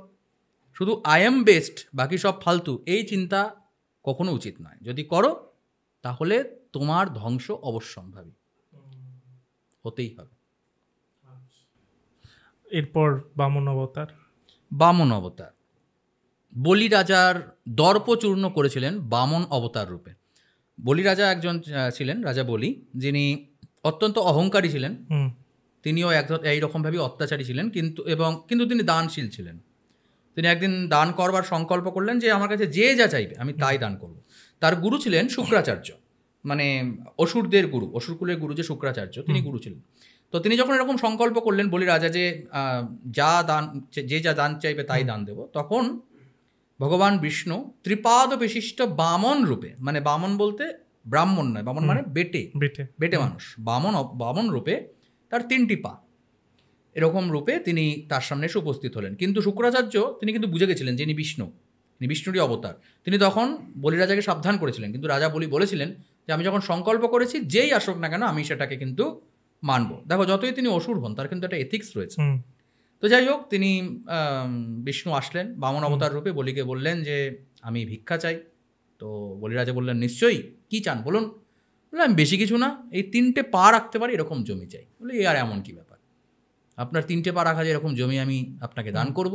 বলা মাত্র তিনি এত বিশাল আকার ধারণ করলেন যে এক পায়ে তিনি স্বর্গমর্ত পাতালকে আচ্ছন্ন করে ফেললেন। বুঝতে পেরেছ? এক পায়ে সমগ্র সৃষ্টিকে, মানে 2 পায়ে সমগ্র সৃষ্টি তার পায়ের তলায়। 3 নম্বর পা তিনি কোথাও রাখার জায়গা পেলেন না। তখন বলি রাজাকে বলছেন যে আমার তো 2টো পায়ে সমগ্র সৃষ্টি এসে গেছে, 3 নম্বর পাটা আমি কোথায় রাখবো? তখন রাজা বললেন যে সমগ্র সৃষ্টিতেই তো ভগবান আপনি অধিকার করেছেন, শুধু আমার এই মাথাটাই বাকি আছে, আপনি আমার মাথার উপর আপনার পাটি রাখুন। ভগবান তখন তার মাথার উপর পা রেখে তাকে মানে সেই মুক্তি প্রদান করলেন, যাকে বলতে পারো। বুঝতে পারছ? এই হলো বামন অবতার। সমাজে যে যতই ক্ষুদ্র হোক না কেন তাকে কখনোই মানে অবমাননা করো না। তোমার সামনে যে রয়েছে সে হয়তো তোমার থেকে বয়সে কম, ছোট, বা জ্ঞানে ছোট, বা বুদ্ধিতে ছোট, পয়সা কড়িতে ছোট, কিন্তু তথাপি কেউই ছোট নয়, সুযোগ যদি আসে প্রত্যেকে কিন্তু তার নিজের বৃহৎ আকার ধারণ করতে পারে। প্রত্যেকের নিজস্ব ক্ষেত্র রয়েছে। তুমি তাকে যে বিষয়ে ছোট ভাবছো আর নিজেকে যে বিষয়ে বড় ভাবছো, হতে পারে ও যে বিষয়ে বড় সেই বিষয়টায় কিন্তু তোমার কোনো নলেজই নেই। তাই জন্য নিজেকে বেশি বড় ভাবার কোনো কারণ হয় না, কোনো কারণ নেই। সে হয়তো বেটে বামন, শুধু বেটে নয়, সে মানে তার অঙ্গ বৃদ্ধি, মানে একটা এক্সট্রা অঙ্গ রয়েছে, মানে সে 1 টাইপস অফ হ্যান্ডিক্যাপ বলতে পারে, তাই না? তো এমন একটা মানুষের কাছেও যিনি রাজা বলি, তার দর্পচূর্ণ হলো। এগুলো আমাদের সমাজের আয়না বলতে পারো। একবার দেখানো, দেখো, এগুলো দেখে শেখো। শুধু ভক্তি পুজো এগুলো নয়, শুধু পুজো করলেই হবে না, তার থেকে কি বলতে চাইছে, ঘটনাগুলো আসলে কি, সেটা বোঝার চেষ্টা করো। এই হলো ব্যাপার। তারপর পরশুরাম হলো ক্ষত্রিয়। হ্যাঁ, তুমি পরশুরাম হলো ক্ষত্রিয় কুলকে 21 বার ক্ষত্রিয় বিনাশ করেছিলেন, 21 বার ক্ষত্রিয়দের ধ্বংস করেছিলেন, এবং তার ক্ষত্রিয়দের রক্ত দিয়ে নদী প্রবাহিত হয়ে গেছিল। এখানে অনেকে বলতে পারে যে ক্ষত্রিয়কে 21 বার মানে করার কি করে কারণ হতে পারে, কিভাবে সম্ভব? একবারই যদি আমি ক্ষত্রিয় কুলকে বিনাশ করে ফেলি তাহলে আবার দ্বিতীয়বার আসছে কোত্থেকে, তাহলে 21 বার হয় কোত্থেকে? আসলে এখানে ক্ষত্রিয় কুলকে বিনাশ করবার অর্থ হলো ক্ষত্রিয় কুলের দর্প চূর্ণ করা। এখানে ক্ষত্রিয় কুলের দর্প চূর্ণ করাকে বোঝাচ্ছে। 21 বার তিনি ক্ষত্রিয় কুলের দর্প চূর্ণ করেছিলেন। এর বিভিন্ন স্টোরিজ রয়েছে, 21 বারের 21টা স্টোরিজ রয়েছে, আমি অত আলোচনা জানি না। পরশুরাম বা এরপরে যে রাম বা কৃষ্ণ, এগুলো আলোচনার বিষয় নেই। এরা সমাজের সঙ্গে এতটা রিলেটেবল যে এদের সম্পর্কে আমরা যতটুকুই জানি সেটাই কম হয়। কারণ এই যে বললাম না প্রথমে যে এরা কেন ট্রেন্ডিং, রামকৃষ্ণ এরা কেন ট্রেন্ডিং, তার কারণ হলো এটাই যে এদের সম্পর্কে আলাদা করে বলার দরকার পড়ে না যে শ্রীরামচন্দ্র কে বা ভগবান শ্রীকৃষ্ণ কে, কিংবা তুমি কৃষ্ণের জায়গায় যদি তুমি বলরামকেও ধরো তিনি কে, বা জগন্নাথ কে, এগুলো আলাদা করে বলবার কোনো প্রয়োজন আছে বলে মনে হয় না। হ্যাঁ, এগুলো তুমি যতই বলবে ততই কম। বুদ্ধ বা নবম অবতার যেটা, হ্যাঁ, মৎস্য, কুর্ম, বরাহ, পরশুরাম, রাম, বলরাম, বুদ্ধকে এটা অনেক ঐতিহাসিকগণ মনে করেন যে বুদ্ধকে অনেক পরবর্তীকালে এই অবতারের মধ্যে এটা আমি বলতে ঢোকানো হয়েছে। ঠিক আছে, মানা হয় যে অনেক পরবর্তীকালে বুদ্ধকে এই অবতারের মধ্যে ঢোকানো হয়েছে। কিন্তু যদিও বা সনাতন হিন্দু ধর্ম অনুসারে যদি বুদ্ধকে পরবর্তীকালে ঢোকানো হয়েও থাকে, তাহলেও তুমি একটা জিনিস বুঝবে যে এই সনাতন ধর্ম ঠিক কতটা উদার, যে প্রত্যেকটা পয়েন্ট অফ ভিউ মানুষকেও কিন্তু অবতারত্বের স্থান দিচ্ছে। যিনি বিষ্ণুর অবতার, এমন একটা মানুষ যিনি বৈদিক যজ্ঞাদি কর্মের বিরোধিতা করছেন, তিনি সম্পূর্ণরূপে বিরোধিতা করেছেন এটা বলবো না, কিন্তু তিনি অহিংসা ব্রত প্রচার করেছেন। কিন্তু বেদে পশু বলি ইত্যাদি বিধান রয়েছে বেদে। তো ভগবান বুদ্ধ এসে যখন বললেন যে এই অহিংসা ব্রত যখন প্রচার করলেন, তখন তা বেদের বিরোধী হলেও, যদিও বা বেদে এই ভগবানের উদ্দেশ্যে নিবেদিত প্রাণকে হিংসার মধ্যে গণনা করা হয় না, এটা অহিংস, যজ্ঞার্থে পশবৎ সৃষ্টা। ঠিক আছে, তো যজ্ঞের উদ্দেশ্যে বধকে কখনোই হত্যা বা বধ হিসাবে বলা হয় না, হিংসা নয়, অকারণে প্রাণী হত্যা বধ। ঠিক আছে, এটা বেদের পয়েন্ট অফ ভিউ। কিন্তু এই স্বয়ং ভগবান বুদ্ধ তিনি এর বিরোধিতা করেছিলেন, তার নিজস্ব পয়েন্ট অফ ভিউ রেখেছিলেন। ঠিক আছে, অষ্টাঙ্গিক মার্গ ইত্যাদি তিনি দেখিয়েছিলেন। সনাতন ধর্ম কিন্তু এর বিরোধিতা কখনোই করেননি। সনাতন ধর্ম হলো সেটা যেখানে কিঞ্চিত মাত্র যুক্তি রয়েছে সেটাকে আলোচনার মধ্যে আনে। তাই জন্য দেখো সেই কতটা উদার যে তাকে কিন্তু অবতারতে, যিনি বিষ্ণুর অবতার, এই জায়গায় তাকে স্থান দিচ্ছেন ভগবান বিষ্ণু। এই বুদ্ধ হলো আমাদের চেতনার একটা আলটিমেট স্তর বা প্রতিচ্ছবি বলতে পারো। যখন আমাদের মনে দ্বন্দ্বের সৃষ্টি হয়, যখন আমাদের মনে, যদিও বা আমরা জানি এটাই ঠিক, কিন্তু তথাপি এটাই কি সত্যি ঠিক, তো সেই বিষয়ে প্রশ্ন জাগে। প্রশ্ন জাগা স্বাভাবিক। যদি প্রশ্ন জাগে, প্রশ্নের উত্তর খোঁজো, তাহলে তুমি সেই বিভিন্ন মার্গ খুঁজে পাবে। রাস্তা শুধু আমি যেটা জানি সেটাই রাস্তা, তার কোনো অর্থ হয় না, বিভিন্ন রাস্তা হতে পারে। তো স্বয়ং বুদ্ধ তিনি অন্য একটি রাস্তা দেখিয়েছেন আমাদের, এবং সেটাও গ্রহণীয়, অহিংসার রাস্তা, অন্য রকমের একটা রাস্তা যেটা গ্রহণীয়, এবং এটা তো সমাজের জন্য ক্ষতিকর নয়।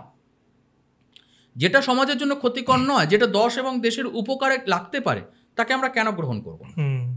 যদি উনি বলতেন যে আমি যেটা বলেছি এটাই ঠিক, এই যে বইটা আমি বললাম এটাই ঠিক, এটা বাদ দিয়ে বাকি যে আগে যে হিন্দুরা বই লিখেছে ওগুলোকে কেটে ফেলো, জ্বালিয়ে ফেলো, তাহলে এই বুদ্ধকে কেউ পাত্তাও দিত না, বরঞ্চ তাকে অসুর বলতো। কিন্তু তিনি এটা বলেননি। তিনি বলেছেন আমি তোমাদের কাছে একটা পয়েন্ট অফ ভিউ রাখলাম, তোমরা যারা সমাজের মানুষ আছো, তোমরা এতদিন যেটা মেনেছো এটা অবশ্যই এটা একটা মার্ক, কিন্তু তোমরা এই মার্কটাকেও একবার বিচার করে দেখো, এটাকেও তোমরা একবার বিচার করে দেখো, অসুবিধা নেই। গৌতম বুদ্ধ, তার জন্য আজকে তিনি আমাদের কাছে প্রণম্য, পূজনীয়, স্বয়ং বিষ্ণুর অবতার রূপে। যদিও বা তিনি পরবর্তীকালে সংযোজিত হয়ে থাকেন, তাহলেও সেটা কতটা উদার মানসিকতার। কেউ তার গলা কেটে দিয়ে বলেন এসব বাজে কথা বলবি না, ইতিহাসের লেখা হবে না, এসব তার গলা কেটে দেওয়া হয়নি, তার স্থান দেওয়া হয়েছে। আর দশম অবতার কল্কি, এ তো মানে কি বলবো, এটা তো একটা আলোচনার অত্যন্ত গুরুত্বপূর্ণ বিষয় যে কল্কি হলো আসলে অন্য ধর্মের একটা, অন্য রিলিজিয়ানের মানুষ হবে এটসেট্রা, এগুলো তো ফালতু অনেকই লোকে বকে। তো কল্কি সম্পর্কে বিস্তারিত একটা ব্যাখ্যা রয়েছে, বিভিন্ন পুরাণাদিতে পাওয়া যায় যে তিনি আসবেন, অসি ধারণ করবেন এবং ঘোড়ায় চড়ে সমগ্র সৃষ্টির সমগ্র পাপী যারা তাদের ধ্বংস করবে। কিন্তু আমার পার্সোনালি একটা পয়েন্ট অফ ভিউ রয়েছে কল্কি সম্পর্কে। দেখো, কল্কি আসলে আমাদের কাছে একটা ভরসার জায়গা বলতে পারো। কল্কি আসলে অন্য কেউ না, কল্কি আসলে আমি তুমিই কল্কি। সমাজে যখন কোনো অন্যায় হয়, তখন তার বিরুদ্ধে যে মানুষেরা জেগে ওঠে, যে মানুষেরা তার বিরুদ্ধে প্রতিবাদ জানায়, তারাই হলো কল্কি। বুঝতে পেরেছ? কল্কি হলো আমাদের মধ্যে থাকা সেই সম্ভাবনা যা আমাদেরকে অন্যায়ের প্রতিবাদ করতে জাগিয়ে তোলে বারবার। কল্কি অধর্মের বিনাশ করবে, আমি কেন কল্কি হয়ে অন্যায়ের বিনাশ করব না? কেন আমি স্বয়ং বিষ্ণু হব না? আমার সামনে একটা অন্যায় হচ্ছে, আমি কি চোখ বুজে থাকবো, নাক বুজে থাকবো, দেখবো না, অন্যদিক পাশ পেরিয়ে চলে যাবো? না, আমি যেইমাত্র তার প্রতিবাদ করলাম, সেটা কি কল্কিরই গুণ নয়? কল্কি তো এইগুলো করার জন্যই সংসারে আসবে। তাই আমার মধ্যে যখন এই গুণগুলি জাগরিত হচ্ছে, কল্কির যে গুণগুলো বলা হচ্ছে সেগুলো যখন আমার মধ্যে আসছে, তখন আমি স্বয়ং কল্কি অবতার রূপে অবতরত হচ্ছে। সমাজের প্রতিটি অন্যায়ের প্রতিবাদ যারা করে তারাই এক একটি কল্কি। বুঝতে পেরেছ? আর 2 নম্বর হলো যে এই যে কল্কি অবতার, এই কল্কি অবতার হলো দুর্বল যারা সমাজে, তাদের ভরসাস্থান। আমার সঙ্গে এরকম করলি তো, ভগবান আছে, ভগবান একদিন দেখবি, দেখে নেবে তোকে। এই যে একটা ভরসাস্থান, এই ভরসাটা হলো কল্কি।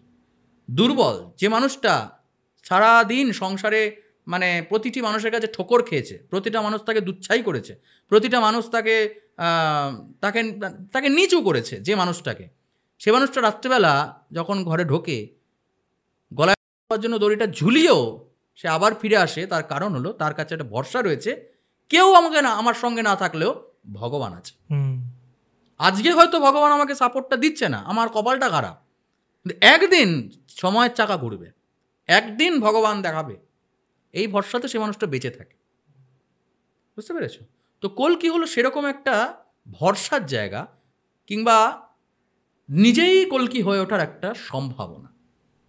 মানুষের কাছে হয়তো ভগবান এই বার্তাই দিয়েছেন যে আমি তো এতগুলো অবতার রূপে তোমাদের কাছে উদাহরণ প্রস্তুত করেছি, যে এই হলে এই করেছি, ওই হলে ওই করেছি, সেই হলে সেই করেছি, নাও ইয়োর টার্ন। তুমি অহম ব্রহ্মাস্মি, বেদের যে বাক্য, আমি ব্রহ্ম, তাহলে আমি যদি পরম ব্রহ্ম হই, তাহলে সেই ব্রহ্মের পালন স্বরূপের সেই বিষ্ণুর যে 10টি অবতার, সে অবতার তো আমি। তাহলে আমি যে প্রত্যেকটা অবতারকে যেভাবে ডিফাইন করলাম, যে আমার মধ্যেই তো সেই সত্তা রয়েছে, আমিই তো মৎস্য, আমিই তো কূর্ম, আমিই তো বরাহ, আমিই রাম, আমিই কৃষ্ণ। কৃষ্ণ অমুক করেছিলেন, আমি কৃষ্ণের গুণগুলিকে নিজের মধ্যে অ্যাপ্লাই করে আমি কেন স্বয়ং কৃষ্ণ হওয়ার চেষ্টা করব না? তাই না? যখন দ্রৌপদীর বস্ত্রহরণ হচ্ছিল, তখন কৃষ্ণ তার লজ্জা নিবারণের জন্য তার তার সঙ্গ দিলেন। কেউ তার সঙ্গ দেয়নি সংসারে, স্বয়ং কৃষ্ণ দিয়েছেন। তাহলে আমার সামনে যদি একটি নারীর অপমাননা হয়, আমি কেন চোখ ফিরে চলে যাব? আমি কেন তার সঙ্গ দেব না? কেউ আমাকে সাপোর্ট দেবে না, আমি বলতে গেলে হয়তো আমাকেই লোকে বিরোধিতা করবে, তথাপি আমি তার সাপোর্ট দেব। আমিই কেন কৃষ্ণ হব না? আমিই কেন শ্রীরামচন্দ্র হব না, যিনি পিতৃ আজ্ঞা পালনের জন্য জঙ্গলে চলে যেতে পারে? আমি কেন বাবার সঙ্গে ঝামেলা করব? রাত্রে ডাল হবে নাকি রুটি হবে এই নিয়ে বাবার সঙ্গে যদি ঝামেলা করছি আমি। আর যে শ্রীরামচন্দ্র, তিনি বাবার পিতৃসত্য পালনের জন্য 14 বছর বনবাসে চলে গেলেন, আমি কেন স্বয়ং শ্রীরামচন্দ্র হব না? আমি কেন শ্রীরামচন্দ্র হব না, যিনি আমার স্ত্রীর অবমাননা যাতে না হয় তার জন্য লঙ্কাকে জ্বালিয়ে দিলাম? কেন হব না? তো এগুলো হলো নিজের উপর, শুধুমাত্র ওদের পুজো নয়, নিজেই হও। পুজো মানেই হলো পুনঃ পুনঃ জাগরণ, নিজের চেতনাকে জাগানোই হলো পুজো। শ্রীরামচন্দ্রের পুজো মানে স্বয়ং শ্রীরামচন্দ্রের গুণাবলীকে নিজেকে অ্যাপ্লাই করা। বরাহ অবতারের পুজো মানে নিজের মধ্যে বরাহ অবতারকে স্থান দেওয়া। শক্তির পুজো মানে নিজের শক্তিকে জাগরিত করা। শিবের পুজো মানে নিজের মধ্যে শিবত্বকে জাগরিত করা। ঠিক সেইভাবে কল্কির সম্ভাবনা আসলে তোমারই নিজের সম্ভাবনা। তুমিই কল্কি, ইউ আর কল্কি। নিজের মধ্যে কল্কিকে জাগাও, তাহলে সমাজের মধ্যে যত অপরাধ রয়েছে, সেই অপরাধের প্রতিবাদ যদি ক্ষণে ক্ষণে হতে থাকে, তাহলে অপরাধী দুবার চিন্তা করবে অপরাধ করবার পূর্বে। আচ্ছা, শুধুমাত্র ভারতবর্ষে কেন? এটা অনেকেরই প্রশ্ন, যদি সত্যি সত্যি হয়ে থাকে তাহলে শুধু ভারতবর্ষের মধ্যেই কেন? তার কারণ হলো এই অবতারেরা সত্যি সত্যি এদের ঐতিহাসিক অবস্থান বাস্তবিক জগতে নয়, এদের অবস্থান আমাদের চেতনায়। আর এই চেতনার উন্মেষ এই ভারতবর্ষের মধ্যেই হয়েছে। এই ভারতবর্ষকে বলা হয় হলো দেবভূমি, এই ভারতবর্ষ হলো দেবভূমি। কারণ এখানেই আমাদের চেতনার কত রকমভাবে উন্মেষ হতে পারে তার জন্য প্রতিযোগিতা চলেছে। প্রত্যেকটা পয়েন্ট অফ ভিউ এখানে এই সম্ভাবনার কথাও বলা হয়েছে, যেখানে 4 ভাগ মতবাদ স্থান পেয়েছে। যাবৎ জীবেত সুখম জীবেত ঋণংকৃত্য ঘৃতং পিবেত। যতদিন বাঁচবো সুখে বাঁচবো, ঋণ করে ঘি খাবো, কারণ পরজন্ম বলে কিছু হয় না। এই ধরনের পয়েন্ট অফ ভিউ এই ভারতবর্ষের মধ্যেই স্থান পেয়েছে। তো অবতার বা অবতরণ এই বিষয়গুলো কোথায় অবতরিত, এরা সত্যি সত্যি পৃথিবীতে অবতরিত হয়েছে কি হয়নি, দ্যাটস নট ম্যাটার। এদের অবতরণ হয়েছে আমাদের চেতনায়, এদের উন্মেষ হয়েছে আমাদের চেতনায়, বুঝতে পেরেছ? আর এই চেতনা একমাত্র ভারতবর্ষের মধ্যেই দেখা গেছে, ভারতবর্ষের বাইরে নয়, বুঝতে পেরেছে? এই জন্যেই ভারতবর্ষে এই সম্ভাবনার উন্মেষের জন্যেই এই ভারতবর্ষে যুগে যুগে বাইরের মানুষেরা এসছে এবং এই সম্ভাবনাকে ডিস্ট্রয় করবার চেষ্টা করেছে বারবার। আজকে যদি গুরুকুল ব্যবস্থা ডিস্ট্রয় না হতো তাহলে ইংরেজরা কখনো এই দেশে অধিকার স্থাপন করতে পারতো না, কোনোদিন না, বুঝতে পেরেছ? মোগলরা এসে বারবার এই গুরুকুলকে নষ্ট করবার চেষ্টা করেছে, নালন্দা জ্বালিয়ে দিয়েছে। কেন জ্বালিয়ে দিয়েছে? কারণ এই দেশ জ্ঞানের শীর্ষে থাকার স্থান। বারবার এই জ্ঞানের প্রতি আক্রমণ হয়েছে, বারংবার হয়েছে, কিন্তু তথাপি এই ভারতবর্ষ বারবার জেগেছে এবং সেই সম্ভাবনাকে নিজে স্থান দিয়েছে এবং বারবার বলেছে ভারত আবার জগত সভায় শ্রেষ্ঠ আসন লাভে। বারবার যতই অপমান আসুক না কেন, যতই অত্যাচার হোক না কেন, আমাদের অবস্থান আমাদের বাস্তবিক জগতে নয়। তুমি আমার দেহ কেটে ফেলতে পারো, তুমি আমার মাথা কেটে ফেলতে পারো, তুমি আমার শিখাসূত্র কেটে ফেলতে পারো, কিন্তু তুমি আমার হৃদয় থেকে, আমার মন থেকে কখনোই চেতনাকে ডিস্ট্রয় করতে পারো না, পারবে না, কোনোদিন পারোনি, পারবেও না। হাজার হাজার মন্দির ধ্বংস করো, হাজার হাজার গুরুকুল ধ্বংস করো, সমগ্র ভারতবর্ষের সমস্ত মানুষকে তো তুমি ধ্বংস করতে পারবে না, এটা সম্ভব নয়। প্রত্যেকটি মানুষের চেতনায় এদের অবস্থান রয়েছে, আর সেই জন্য চেতনা থেকেই এই অবতরণ তত্ত্বগুলো মানে ডেভেলপড হয়। এই যে সম্ভাবনাগুলো, এগুলো উদাহরণ, এই উদাহরণগুলো কারা সৃষ্টি করেছে? যারা রচনাকার, তারাই সৃষ্টি করেছে। ভগবান কৃষ্ণ সত্যি সত্যি কোনোদিন এই পৃথিবীতে এসেছিলেন কিনা, দ্যাটস নট ম্যাটার। ম্যাটার হলো ভগবান শ্রীকৃষ্ণই শ্রীমদ্ভগবৎ গীতাটা বলেছেন। তাই যারা এই প্রশ্নটা করছেন যে কৃষ্ণ হয়তো কোনোদিন আসেইনি, শ্রীরামচন্দ্র কোনোদিন জন্মায়নি, কোনোদিন জন্মায়নি, তাতে কি আসে যায়, কি আসে যায়? কোনোদিন বড় অবতার বা নৃসিংহের মতন দেখতে একটা প্রাণী এই সৃষ্টিতে আসেনি, তা আসেনি, তাতে কি হলো? আমি তো বলছি আসেনি। আমি পার্সোনালি এটা বিশ্বাসই করি না যে এই ধরনের কোনো প্রাণী এই সৃষ্টিতে এসেছিল এবং এইভাবে নরসিংহ রূপে এসেছিল এবং হিরণ্যকশিপুকে বধ করেছিল, এরকম নয়, কোনোদিন হয়েছে বলে আমি বিশ্বাস করি না। কিন্তু এদের বিশ্বাস কোথায়? এদের চেতনায়। এরা শুধু একবার না, বারবার কোটি কোটি বার এই সৃষ্টিতে জন্মগ্রহণ করেছে, যতবার এদের নিয়ে আলোচনা হয়েছে। এই যে এখন আমি যখন তোমাকে আলোচনা করছি তখন এই বিষয়েই আলোচনা হচ্ছে, তাই না?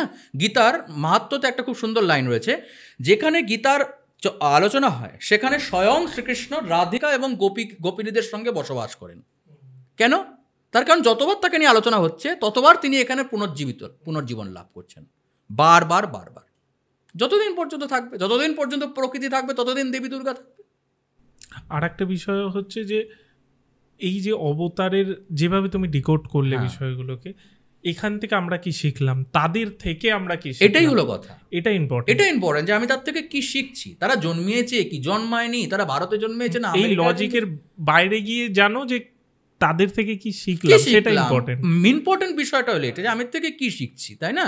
তুমি একটা রেস্টুরেন্টে গেলে, সেখানে দেখতে খুব সুন্দর সাজিয়েছে গুজিয়েছে, তোমায় খাবারটা দিল বাসি, তোমার ওটা ভালো লাগলো না, তুমি খাবারটা না খেয়ে বাইরে এসে একটা ফেরিওয়ালার কাছে একটু ঝালমুড়ি কিনে খেলে, তোমার খুব ভালো লাগলো, টেস্ট লাগলো, তুমি খুব ভালো খেলে। তা ইম্পর্টেন্ট এটা নয় যে তুমি কোন রেস্টুরেন্টে বসে খাচ্ছ, কতটা সাজিয়েছে, কোন লাইট লাগিয়েছে, কিরকম টেবিলটা না। ইম্পর্টেন্ট হলো খাদ্যটা তোমার কাছে যে পরিবেশন হয়েছে, সে খাদ্যটা ভালো কিনা, জলটা পরিষ্কার কিনা ইম্পর্টেন্ট, সেটা বোতলে দিয়েছে না গ্লাসে দিয়েছে নাকি চৌবাচ্চার বালতি করে দিয়েছে, দ্যাটস নট ইম্পর্টেন্ট। আমরা ওই যে বললাম না, ব্যবহারিক ক্ষেত্রতে বেশি ব্যবহারিক ক্ষেত্রটাকে এত বেশি উদযাপন করি যে আমরা এটাকে ভুলেই যাই যে এটার একটা অন্য পয়েন্ট রয়েছে। আবার এটাও আমার পার্সোনালি মনে হয় যে প্রাচীনকালের যারা এই মুনি ঋষিরা ছিলেন, তারা খুব সচেতন ছিলেন যে জ্ঞান যেন সবার হাতে না যায়। আমার এটা অনেকবার মনে হয়েছে, জ্ঞান যাতে সবার হাতে না যায়, কারণ জ্ঞান যদি সবার হাতে যায় তাহলে অপাত্রে জ্ঞান দান হলে ওই উলুবনে মুক্ত ছড়ানোর মতো হয়ে যায়। তো তারা জ্ঞানকে নিয়ে ছাবলা মারবে, ইয়ার্কি মারবে, নষ্ট করবে, জ্ঞানের গুরুত্ব নষ্ট হয়ে যাবে যদি সবার কাছে জ্ঞান চলে যায়। এই জন্য ব্যবহারিক বিভিন্ন এই সমস্ত ফালতু প্রশ্ন যাতে লোকে করে, সেরকম কিছু সম্ভাবনা এর মধ্যে ইনক্লুড করে দিয়েছে। পুরাণে এমন বহুত গল্প পাবে যেগুলো শুনে তোমার মনে হবে এই দেবতারা আসলে কেচ্ছা কাহিনী এত রয়েছে যে বলার মতো না। এগুলো আমার পার্সোনালি মনে হয় যে যারা ওই ভালো ভালো পয়েন্ট অফ ভিউগুলো পুরাণে লিখেছে, তারাই ওগুলোকে ইচ্ছা করে লিখেছে যাতে যাদের মন যেরকম তাদের মন যেন সেদিকেই যায়। বুঝতে পেরেছ? একটা বইতে ভালো একটা পয়েন্টস রয়েছে, তার সঙ্গে একটা বাজে ছবি রয়েছে। যারা বাজে লোক তারা বলবে এটা ফালতু বই কারণ একটা বাজে ছবি রয়েছে, যারা ভালো লোক তারা বই পৃষ্ঠাটা ছিঁড়ে ফেলে দিয়ে বলবে এই বইটাতে পৃষ্ঠাটা খুব ভালো লেখা রয়েছে, আমার এই পৃষ্ঠাটা চাই, ওই ছবিটা আছে কি নিয়ে আমার মাথা ঘামায়। তো এইটা হলো বক্তব্য।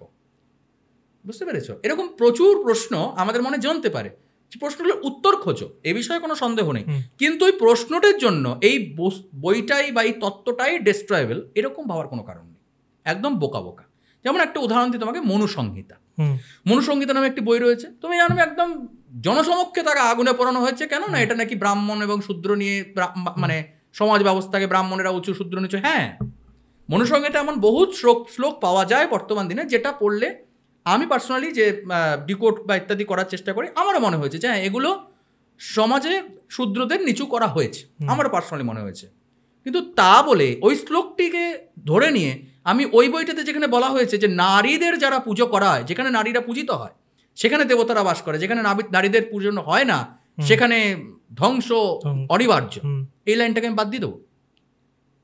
হতে পারে ওই যে শ্লোকটি ওটা কিছু সুবিধাবাদী মানুষ ওর মধ্যে ঢুকিয়েছে তাদের সুবিধার জন্য, তা আমি তাদের সুবিধার প্রলোভনে পড়বো কেন? আমি ওটাকে বাদ দিয়ে দেবো? বর্তমান সমাজের জন্য যেটা অ্যাপ্লিকেবল আমি সেটাই গ্রহণ করব। তৎকালীন সমাজের জন্য যেটা অ্যাপ্লিকেবল ছিল আজকের সমাজেও সেটাই অ্যাপ্লিকেবল হবে এমন কোনো ভাবার তো কারণ নেই। আগেকার দিনে তুমি একটা ভিডিও বসে বসে এডিট করতে, আজকে তুমি এআইতে ফেলে দিচ্ছ, এই তোমায় এডিট করে দিয়ে দিচ্ছে। তাহলে তখন যে ম্যানুয়ালটা তোমায় বানিয়ে দেওয়া হয়েছিল ভিডিও বানাতে গেলে এই ইত্যাদিগুলো লাগবে, এখন তুমি বইটাকে ছেড়ে ফেলে দেবে? ওইটার জন্য তো তোমার তখন কাজ চলেছিল, এখন প্রয়োজন নেই, তাতে কি আছে? ওর মধ্যে বেশ কিছু পয়েন্টস থাকতে পারে যেটা তুমি বর্তমানে এআই এর মাধ্যমেও করাতে পারো, তাই না? যে জিনিসটা তোমার ধরো ক্রিয়েটিভিটি যেটা, সেটাকে তুমি তোমার মধ্যে তো রয়েছে, তুমি সেটাকে এআই এর মধ্যে অ্যাপ্লাই করলে তুমি আরও ভালো ক্রিয়েটিভ কিছু মানে ইনভেন্ট করতে পারবে। তাই জন্য কিছু জিনিসের জন্য পুরো জিনিসটাকে নষ্ট করার কোনো অর্থ হয় না। বুঝতে পেরেছো? তো এরকম প্রচুর কিছু রয়েছে যেগুলো তোমার মনে সংশয় আসতেই পারে, যেগুলো কেন, এগুলো কেন। কিন্তু একটা বুঝতে হবে, ওই লাইনটাকে শুধু ওই শ্লোকের দ্বারা বা ওই ইয়ের দ্বারা বুঝলে হবে না, ওর ব্যাকে কী বলেছে এবং বেশ কিছু ব্যাকরণগত দেখা যেতে পারে। যেমন রামায়ণের ক্ষেত্রেই ধরা যায় যে প্রথম কাণ্ড এবং শেষ কাণ্ড এই দুটো বাল্মীকি রচনা করেছেন বলে মনে করা হয় না। রামায়ণের প্রথম কাণ্ড এবং শেষ কাণ্ড বাল্মীকি রচনা করেননি, এটা প্রমাণিত। ক্লাস 11-12 সংস্কৃত বইতে এই বিষয়ে বিস্তারিত রয়েছে। কেন? তার অন্যতম কারণ হলো ভাষা। এই প্রথম কাণ্ড এবং শেষ কাণ্ডে পাণিনীয় ব্যাকরণ ব্যবহার হয়েছে, কিন্তু মাধ্যিখানের যে 5টি কাণ্ড এতে পাণিনির ব্যাকরণ ব্যবহার হয়নি। তার মানে কি, পাণিনি ব্যাকরণ রচনা করার পূর্বে এই মাঝখানের 5টি কাণ্ড রচনা হয়েছে, আর প্রথম এবং শেষের কাণ্ড পাণিনি ব্যাকরণ রচনা করার পরে রচনা হয়েছে। তা যখন বাল্মীকি রচনাটি করেছেন তিনি পাণিনির অনেক পূর্ববর্তীকালের রচনাকার। বুঝতে পেরেছ? তো পাণিনির ব্যাকরণ লেখার পরে তিনি এসে আবার ব্যাকরণ শিখে নিয়ে আবার বাকি দুটো অধ্যায় লিখেছেন এমন তো হতে পারে না। তার মানে কি, ওই অধ্যায় দুটো পরবর্তীকালে সংযোজিত। বুঝতে পেরেছ? এখন এই দুটি অধ্যায়তেই তুমি অনেক কিছু পাবে যেটা মূল রামায়ণের অন্তর্গত নয়, কিংবা পরবর্তীকালে রামায়ণ যখন সাহিত্য হিসাবে এলো, তুমি ধরো বাংলায় যে রামায়ণ রয়েছে সেখানে তুমি পাবে হলো গিয়ে লক্ষণ রেখা কিংবা সীতার অগ্নি পরীক্ষা, এগুলো তুমি বাল্মীকি রামায়ণে পাবে না। বুঝতে পেরেছ? তাহলে এর জন্য যদি আমি বলি রামায়ণটাই ফালতু, তা তো হবে না। এটা সাহিত্য আর ওটা মূল গ্রন্থ, দুটোর মধ্যে পার্থক্য রয়েছে, এটা বুঝতে হয়। ঠিক সেইভাবে বিভিন্ন গ্রন্থাদিতে তুমি এমন বহুত পয়েন্টস কিছু পাবে যেটা পরবর্তীকালে সংযোজিত, ওটা তোমাকে বুদ্ধি বলে বিচার বলে বিশ্লেষণ করতে হবে। এটা তোমার উপর, এটা তোমার উপর 1 নম্বর। 2 নম্বর হলো, তোমার যদি মনে হয় যে এটা বর্তমান দিনে অ্যাপ্লাইড নয়, তুমি সেটাকে বাদ দাও, প্রয়োজন নেই তো ওটা গ্রহণ করার। তোমাকে সবই নিতে হবে তো কোনো কারণ নেই। তোমার সামনে অনেকগুলো বই রয়েছে, তুমি একটা স্ক্রিপ্ট লিখছো, তুমি এর থেকে কিছু নেবে, ওর থেকে কিছু নেবে, তার থেকে কিছু নেবে, নিয়ে তো নিজের মধ্যে একটা মানে তোমার তো একটা নিজস্বতা থাকতে হবে। হরিদাস পাল বলেছে বলে আমাকে এখন গিয়ে ওই দিকে যেতে হবে, তার তো কোনো অর্থ হয় না। আর একটা বিষয় হচ্ছে, একটা জিনিসের মধ্যে ভালো দিক খারাপ দিক দুটোই থাকবে। এবার তোমার উপর যে তুমি ভালো দিকটা নেবে না খারাপ দিকটা নেবে, এই তো সহজ হিসাব। বুঝতে পেরেছ? তো এই হলো ব্যাপার। আর এগুলোর আমি পার্সোনালি মনে করি এদের মূল বক্তব্য হলো আমাদের চেতনায়। বুঝতে পেরেছ? এগুলো চেতনাতেই, এগুলোর দেবাসুরের যুদ্ধ পুরাকালে হয়েছিল। পুরাকাল মানে হলো কি আমাদের চেতনা। দেবাসুরের যুদ্ধ এখনো চলছে, ভালো খারাপের যুদ্ধ আমাদের মধ্যে এখনো চলছে। আমার সামনে এখানে 10 টাকা রয়েছে, তুমি ঘরে নেই, আমার মন বলছে 10 টাকাটা নিলে আমার একটু লাভ হবে, আবার একটা মন বলছে না এটা চুরি করা, এটা তো করা উচিত না। দেবাসুরের যুদ্ধ চলছে, জিতলো কে? তুমি যদি টাকাটা নিয়ে নিলে তাহলে ওষুধ জিতে গেল, যদি না নিলে তাহলে দেবতা জিতলো। ডিপেন্ডস অন ইউ যে কে জিতবে, এটা তোমার উপর। আমরা 10টা অবতার নিয়ে আলোচনা করলাম, সাথে আরও এক্সট্রা অনেক কিছু আলোচনা করলাম শেষে, যেটা মানুষ যদি মানে যারা দর্শক আছে তারা যদি শোনে তারা বুঝতে পারবে যে ভালো খারাপটা আমাদের নিজেদেরকেই বেছে নিতে হবে।